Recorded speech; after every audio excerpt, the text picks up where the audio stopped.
I am Kate. I am a survivor of Munchausen Syndrome by Proxy. In the beginning of my childhood, I had a very normal childhood. I played with my siblings. I had 4 siblings. Grew up in a household with both of our parents. We grew up in Florida. I moved from Florida when I was 12 years old, and we moved to South Carolina. I don't remember a lot of my younger childhood, and I know that I was super close to my dad. I was always like a daddy's girl, so I had a much stronger relationship with my dad than my mom, but I don't remember a very negative relationship with my mother until I was 9 and later. I didn't get a lot of attention from my mom, but I remember a decently normal relationship. I'm going to give you the definition of Munchausen Syndrome by Proxy. It's also known as factitious disorder, and what I'm most likely to refer to it as is medical child abuse. It is a condition where my mother, which is normally a parent to a child, causes harm, fake illnesses. They may even go as far as injuring the child, medicating the child to have the child diagnosed with things that they do not have.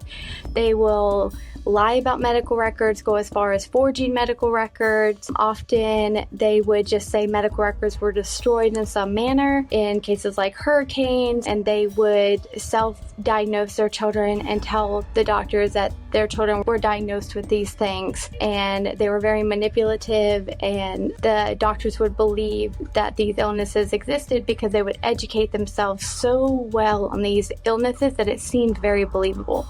So I lived a very normal childhood until I was 9 years old, and I fell off my bike when I was 9. I sprained my ankle. I always had this dry skin on my heel.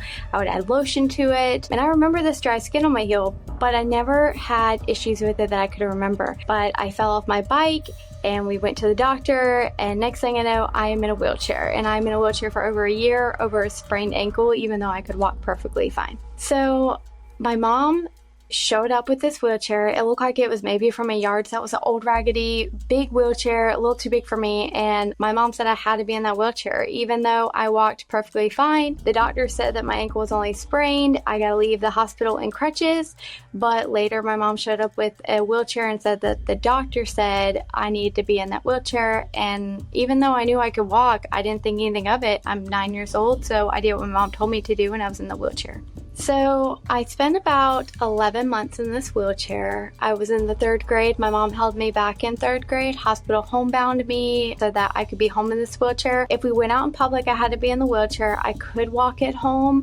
but I had to be in the wheelchair in public. If my wheelchair didn't fit somewhere, she'd have me get up and walk. She would make it look like she's walking with me with assistance, but she would let me walk if my wheelchair didn't fit somewhere. When I was in the wheelchair for approximately 11 months, my mom took me to a hospital in Tampa, Florida, and they had me walk, and they determined there was nothing wrong with me. They actually refused to treat me. No matter how much my mom pushed, they said no, there was nothing wrong with me. They got into an argument, and essentially we never went back. My mom took me to different doctors, and they put me in a leg brace. This is a picture of that leg brace, and I wore this leg brace up until we suddenly moved to South Carolina.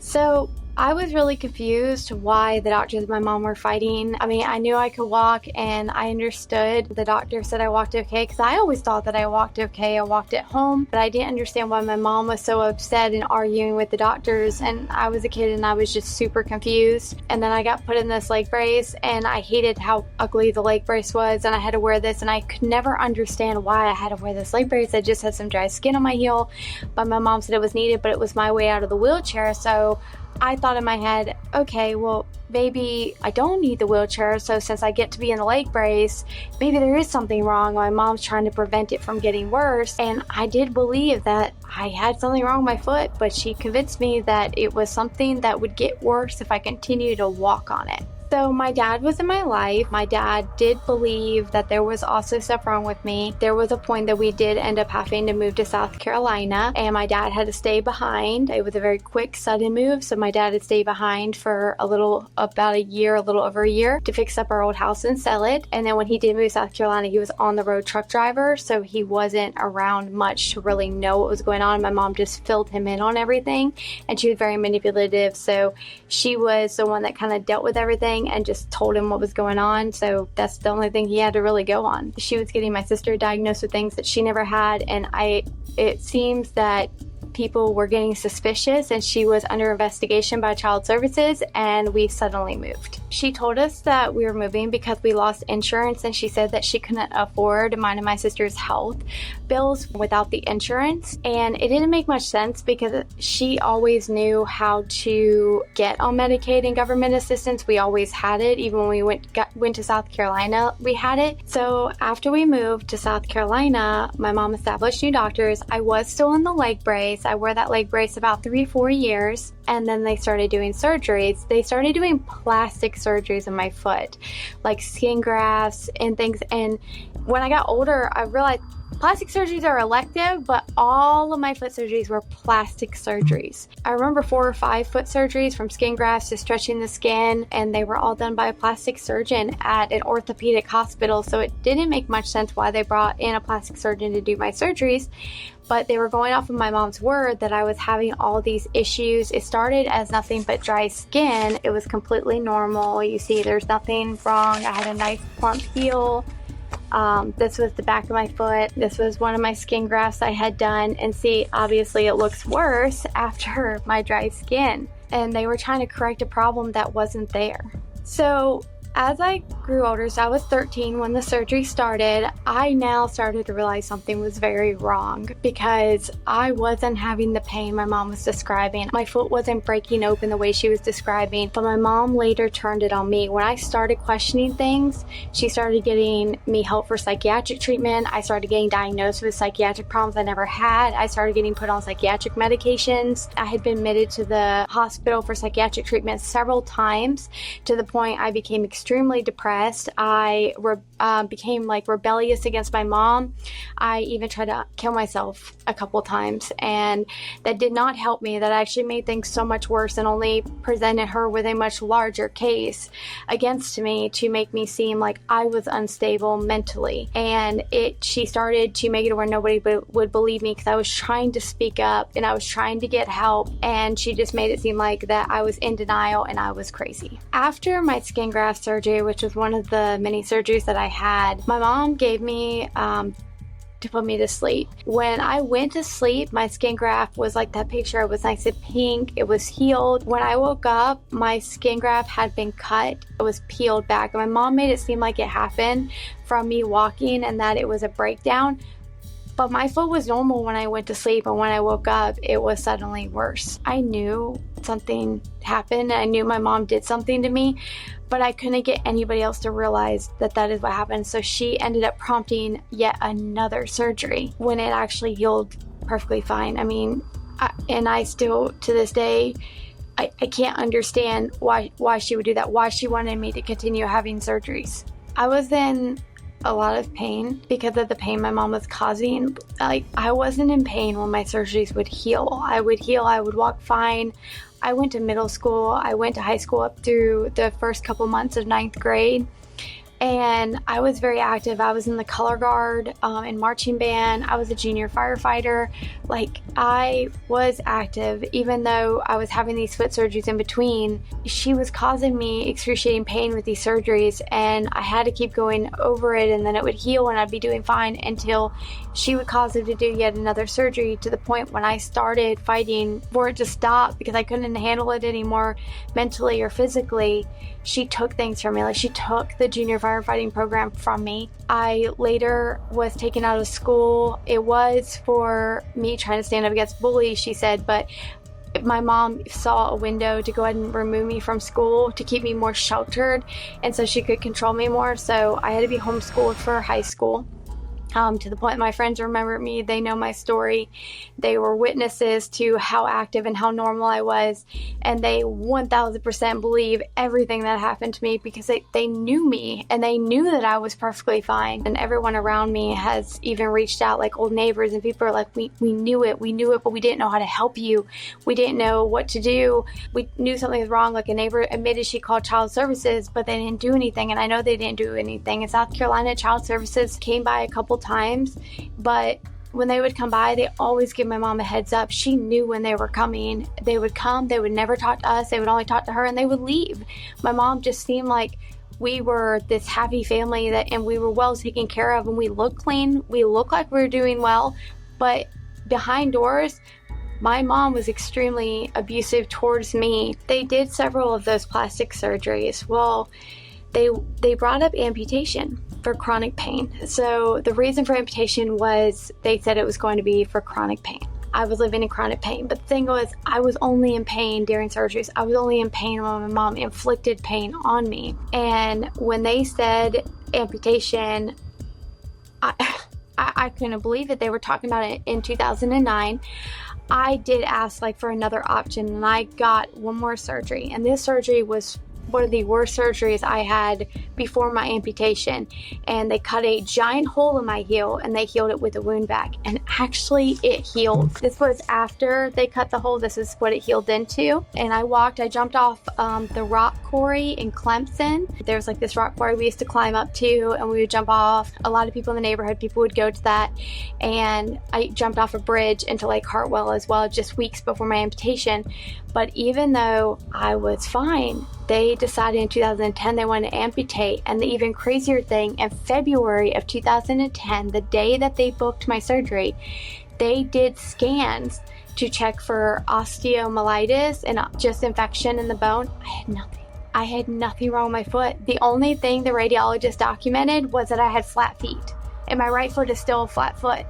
And they still scheduled my amputation anyways, and they said the diagnosis was for chronic pain. Even though scans were normal, I had no infection, the wound healed, I was walking fine. I walked into surgery. The day of my amputation, I walked into surgery in flip-flops.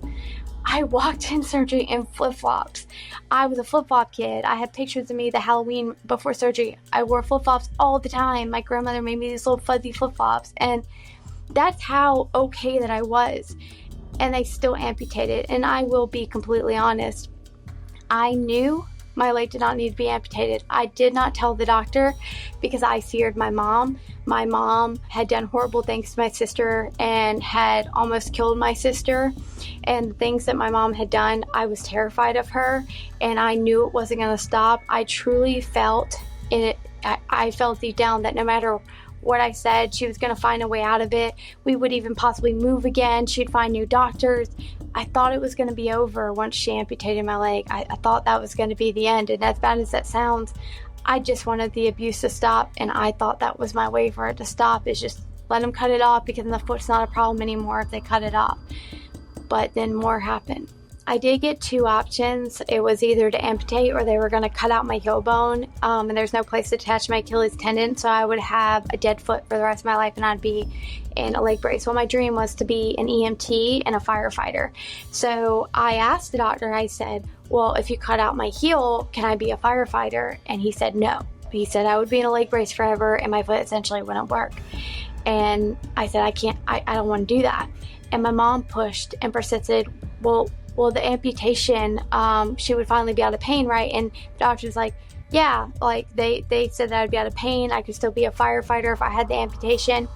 And I couldn't even react. They document that I was fully okay with the amputation, but I wasn't. My mom was the one pushing for it, and I'm over here I just want to be a firefighter. I wanted to stop. I just want to be a firefighter. And I wanted to speak up so bad. I can't even explain it, because a lot of people are like, why did you let the doctor amputate your leg?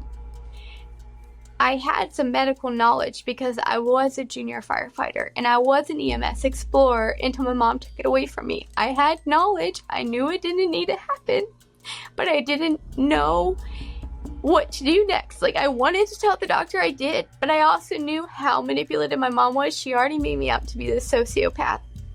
So I felt like I wasn't going to win this no matter what. And my mom was going to end up moving us again, and she was going to find new doctors, and there was no way out of this. And I just so badly wanted to be a firefighter, and I just let them do it because I didn't know what else to do. They ended up amputating below the knee, so halfway between my shin and my ankle, because they said it was for better prosthetics. Again, my heel was the only problem, and even though it should never happen, they said they had to go higher so I could have better prosthetics, so I could have a dream of being a firefighter and get good prosthetics. And after my amputation, my mom actually tried to sabotage my amputation.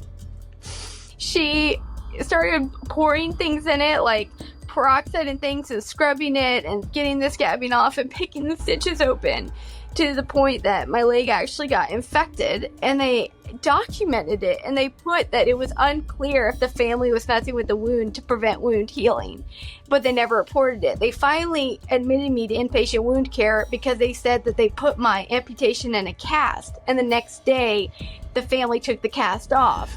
So they admitted me and had to heal my whole amputation with a wound vac, and the wound vac is extremely painful. So she wouldn't even stop. She wanted my amputation even higher. She wanted them to keep going. And thankfully they did put me in inpatient wound care, and since they healed it with the wound vac, they didn't let me go home until it was mostly healed. And then they had an outpatient nurse that had to come to my house and change my wound vac, and my mom was not allowed to touch it. Only the nurse was allowed to touch it until I was fully healed. After that, it finally stopped. So I guess my mom might have felt like she got caught, since they gave very clear instructions about the nurse having to touch it. She wasn't allowed to touch it anymore. It all stopped. My amputation healed. I eventually got a prosthetic, and I had to learn how to rewalk again. I was 16 years old when my leg was amputated. About 5 months later is when I fully healed, and it finally stopped. And I had so much hate for my mom, and I had a plan. So I was told I can't leave until I was 18, because there was an incident where I actually tried, and the police brought me home, but they also thought that I was a troubled teenager because my mom made me out to be mentally unstable. And we lived in a small town, and my mom had called the police on me a couple times when we got into fights. She made up things. She told them one time that I beat her with a broom when I didn't. So I was pretty known by them, and when they brought me home, they even said, like, I'm there until I'm 18, and if I don't like it, then I can leave when I'm 18, but my parents are there to take care of me, and I'm there. I had to go home. So I had to plan that on my 18th birthday, I was leaving no matter what. If that meant I was homeless in a tent under the bridge, I was leaving. And it actually didn't come to that. When I was 17, about a year after my amputation, my mom actually left on her own.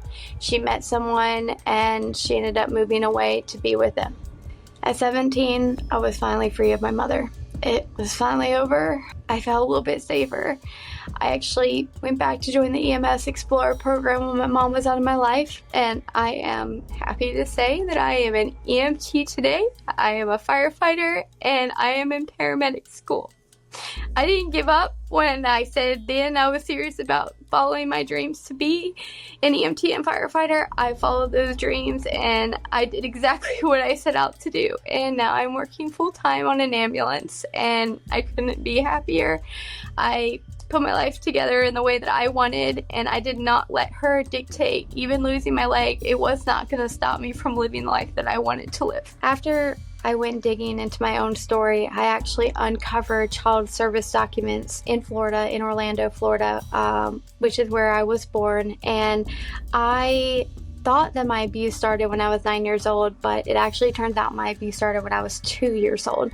I uncovered documents that said I had 2 broken fingers in December of 1995, a bruise to the head in February of 1996, a bruise to the head in April of 1996, a fracture to the left foot in May of 1996, a fracture to the left leg in June of 1996, a fracture to the left arm in July of 1996. It says that I suffered additional injuries while under the mother's supervision. I suffered burns to my feet and legs after my mother accidentally spilled hot water on me in August of 1996.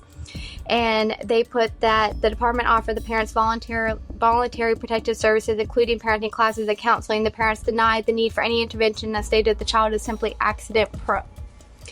I had so many injuries in such a short time period. My mom was investigated by child services. She did have to go through in-home visits for quite a long time, and I believe that is why I never saw a doctor about my foot from age 2 to 9 over that dry skin.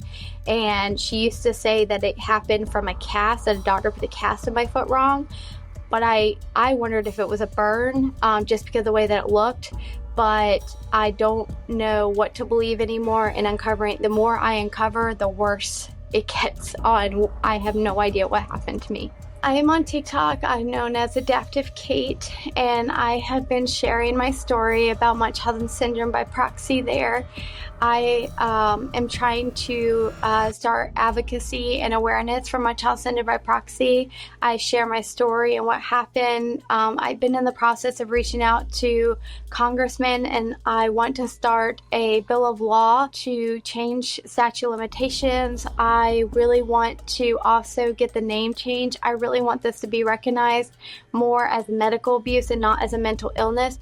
Yes, it is a mental illness, but most abusers do have some sort of mental illness, and I really hate that Munchausen syndrome by proxy is looked at as only a mental illness and not as the abuse that it is. It should be categorized as abuse, and I fully believe that, because they know what they're doing when they are harming their children.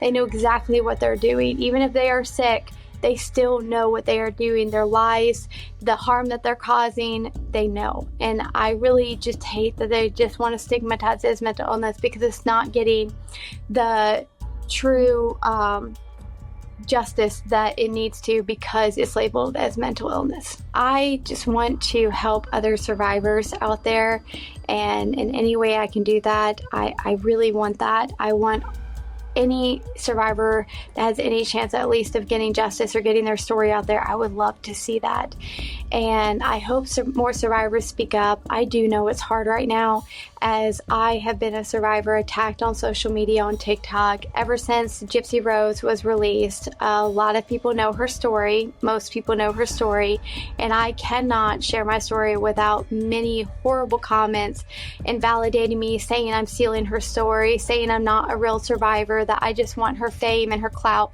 and that is not what I'm trying to do. I've been sharing my story for 3 years. Gypsy is not a part of my story. My story has nothing to do with hers. I'm not stealing details from her story, and I do really hate that we are invalidated and made to be even more voiceless, because people think that there are not other survivors out there, and there are actually quite a bit of survivors, probably more than you know, more than you even think that exists. And I just hope that we can stand up and we can fight for change and get proper advocacy and awareness out there.